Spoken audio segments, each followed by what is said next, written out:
Hi guys, how are you? Welcome to another episode of One Guy and One Beer. I am your host, Nick Ostick. Thank you guys for tuning in here on a Sunday afternoon in my little part of the world. As I mentioned in the last episode, yet again, another stormy, dreary, rainy Sunday. I swear one day we're going to get some sunshine. Fingers crossed. But yeah, thank you guys for checking us out. Really excited about today's show. I've decided for the next couple of weeks we're going to explore some really good summer beers. Beers that are just really designed for drinking outdoors, at barbecues, at cookouts. Beers just sort of made for summertime activities. So ones that are easy drinking, lower in ABV. Definitely sort of moving away from the bigger beers of late winter and spring, that kind of stuff. So to kick off that series, we have here today Daisy Cutter from Half Acre Brewing. Half Acre is out of Chicago, and Daisy Cutter it's their pale ale, and it's probably the beer they're best known for. It's definitely their flagship beer for sure.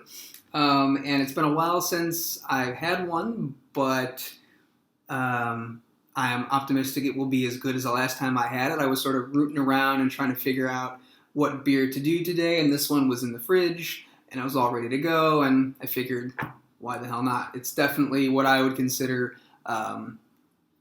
just a great summer beer. So, like I said, Half Acre, out of Chicago. They were founded in 2010, I believe, and according to their website, they were the first Chicago brewery to can as opposed to bottle.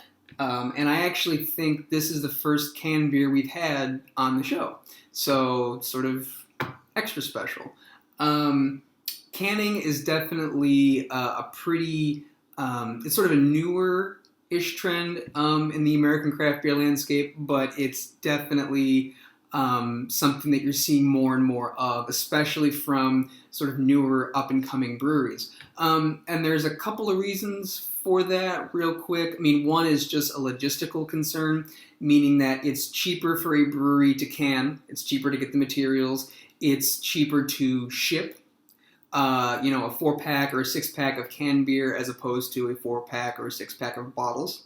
So you can just, from a volume standpoint, you can cram more beer onto a truck, or you can store more beer in a warehouse if it's canned rather than it's in bottles. So it just makes sense if you have a brewery that's starting up, doesn't have a lot of capital, that kind of stuff. It just makes more sense to can.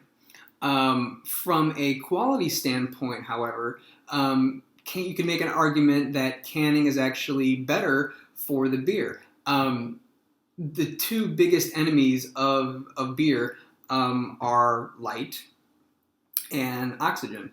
And so if you have a can as opposed to a bottle, you run the risk of having a beer become light struck, or going bad because of exposure to light is obviously pretty nil.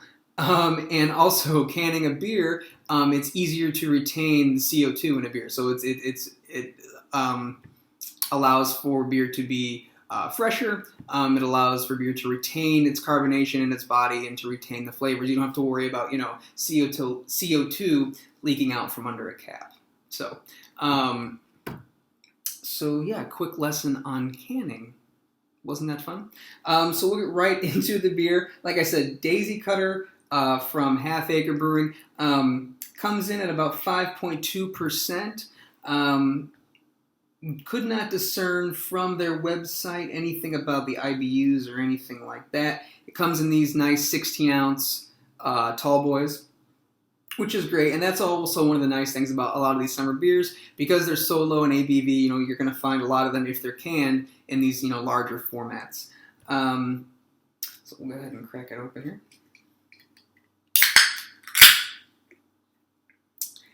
All right, give ourselves a nice, fairly liberal pour. So there you go, let it foam up there. This is according to their website again, this is their sort of take on a West Coast pale ale. I really couldn't find in my research too much about what it's actually hopped with. But if you're thinking West Coast Pale Ale, it's going to be sort of those, the four C's, the big hops. So your Cascades and your Columbus and your Chinook, those sort of really classic, like Sierra Nevada-ish hops for sure, if that's what they're going for. So checking the beer out. First off, pretty hazy, not terribly clear at all, as you can see. I would say maybe that's a golden color for sure. Pale golden, yep, definitely. Holding up to the light there. I mean, yeah, it's pretty opaque. You can't see anything. But nice, fluffy, sort of white head. Really, really pretty looking beer.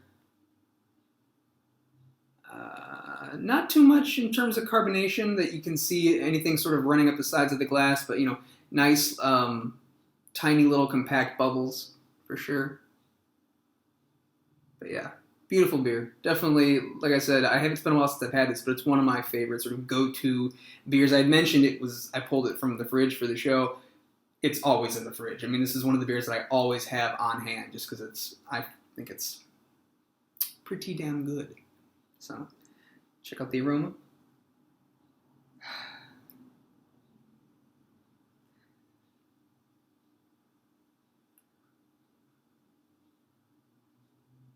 So yeah, those big West Coast hops, I'm getting orange, grapefruit for sure, a little bit of mango. So, very, very citric. A lot of those citric fruits for sure. Piney, definitely piney. There's a dank quality to it, sort of this very resinous feel or character in the aroma as well for sure. Again, very much in line with those West Coast hops, right? With the West Coast style of pale ale. Some grass, some earth, for sure. And there's a creaminess to it in the nose as well, which is part of the reasons that I really, really, really like this beer, is that there's this just sort of very like luxurious, creamy sensation I get in the aroma. But yeah, it smells very, very bright. It smells very, very clean as well. Those flavors are there and they're working together in harmony, and it's very, very. It's not a muddled aroma at all.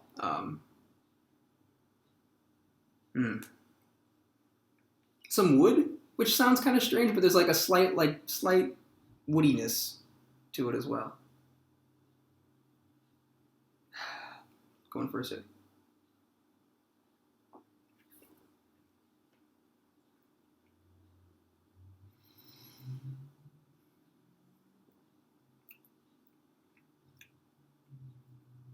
Okay, so right up front, I'm hit with orange marmalade. Like that's the flavor that I get. Right, it's sort of at the beginning of the sip as it starts to develop. Orange marmalade, a little bit of almost like a grapefruit juice kind of thing as well. Nice malt backbone too, so it's kind of like an orange marmalade on like maybe an English muffin. That's maybe too bready, but that malt component, the malt character there has that note to it. There's some bitterness here too for a pale ale. Like I said, I don't know exactly what the IBUs are on it, but I mean, as it develops and it sits on the palate, there's a bitterness that accumulates that to me is not terribly removed from maybe a more mild IPA, actually. But it's a very clean bitterness. It's not overwhelming. It plays nicely with the sweetness that you get, like I said, from that orange marmalade note, those fruit notes, and sort of the malt character, the malt profile for sure.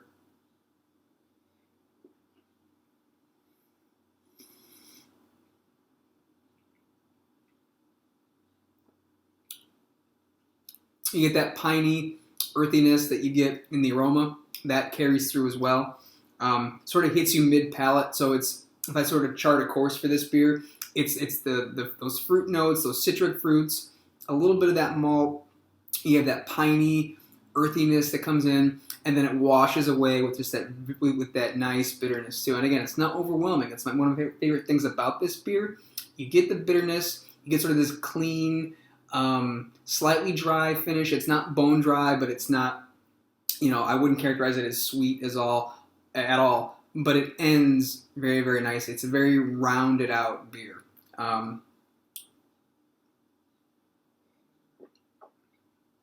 Mm-hmm. And like I said, at 5.2%, I mean, this is definitely a beer that I could sit down outside and have, 3 or 4 of for sure. It's super easy drinking, light bodied, but the mouthfeel it's got some character to it. It's got some oomph, some get up and go. And I think that's because of the bitterness. Um, yeah, it's not a beer that is kind of shy about what it is. It definitely sort of announces itself, and I can feel now that the hop character it is kind of scraping my tongue a little bit. Like I can sort of feel it a little bit like on my teeth, but not in an unpleasant way. It's got some texture to it. It's nice.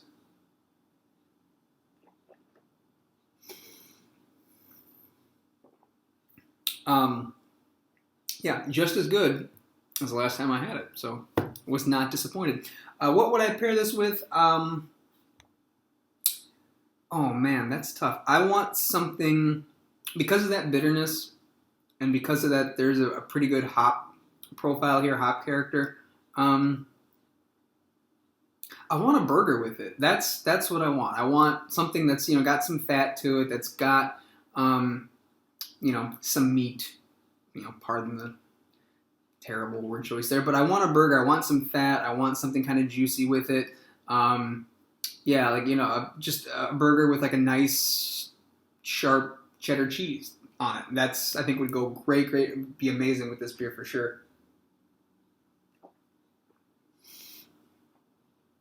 Mm. But I could also see like you know pub food, fish and chips. I think would go well with the two. But yeah, man, I want a cheeseburger. Yeah, like now. Actually, pizza would be good too. If you had a pepperoni pizza with this, you'd be singing show tunes all night for sure. Great beer. So, would I get it again? Yes, happily, and I will get it again. It will continue to have a place in the fridge. On a scale of 5, what would I go? I'll go 3.75 or 4 with it. I really think it's a great summer beer. It's easy drinking. It's full of flavor. I think it would appeal to the hop heads because there is a lot of hop character there, but I also think it would appeal to those folks who aren't really into hoppy beers because it's got that nice malt character to it um, to sort of, counteract or counterbalance the hops. So, yeah, I think it's a beer that would appeal to a lot of people, whether you're a hardcore craft beer nerd or whether you're just getting into craft beer. I think this beer would suit you quite well. So yeah, awesome. That was, like I said, Half Acre's Daisy Cutter, their pale ale. Thanks so much for tuning in, guys. I really appreciate it. We got some big things coming up. First of all, we have a new website, no more .wordpress shenanigans. It is oneguyOnebeer.com. So that's awesome. It should be easier for you guys to find the show now, or to access the website. You don't have to worry about typing in that .wordpress nonsense. So check out the new site. Like I said, oneguyOnebeer.com. I really appreciate the emails, the comments, all that stuff, guys. Thank you so much. If you have any questions or concerns or you want to recommend a beer, please drop me a line. Please, I love reading the emails. oneguyOnebeer@gmail.com. And like I said, we've got some exciting stuff coming up. We're going to maybe do some interviews with some movers and shakers in the craft beer world. So be on the lookout for that. And yeah, until next time, guys, go get this beer, and I'm going to keep drinking. Cheers.